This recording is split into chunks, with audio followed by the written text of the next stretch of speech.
series where we've been looking back at some of the key stories and moments of the 2015 parliamentary term. And as our parliamentary correspondent, Lukhanyo Calata, reports, the year started with the disruption of the President's State of the Nation address, and so it would end. Now, this time, however, it was a strike by parliamentary staff that disrupted the final sittings of the National Assembly and its committee. Smoke bombs rise high above Parliament as police battle to subdue striking parliamentary workers on day one of the industrial action.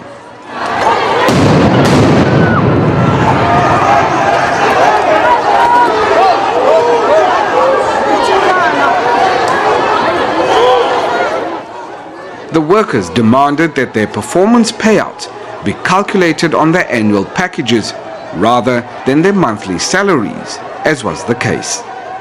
We want to ensure that they implement it, and we will be there, we'll be participating in finding this particular solution, because at least, the deadlock that the management has created, because on the side of the union, we're not confused, we're adamant that this is what was agreed. And also the agreement that we signed in March attests to that. Parliament said workers' demands were unreasonable, as the legislature did not have the money to accede to their demands.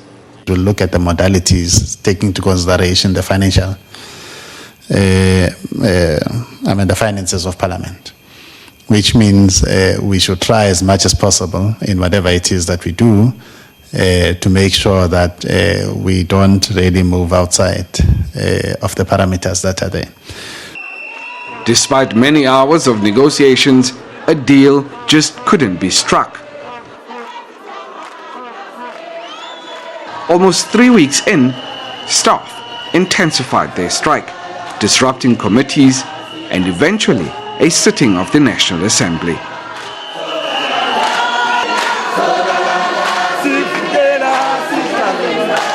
This action finally caught the attention of political parties who stepped in to help find a solution. So I first take an opportunity to apologize to the nation on behalf of the African National Congress. I think we should have prevented this from happening. I think we could have worked over the weekend to resolve all outstanding matters, since we knew already by Friday there was a breakdown on the negotiations.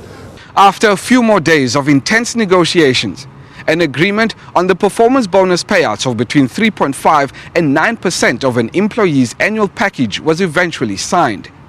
By last week, however, those bonuses hadn't been paid, and that has the potential to lead to further strikes ahead of next year's State of the Nation address. Lukhanyo, Calata, SABC News.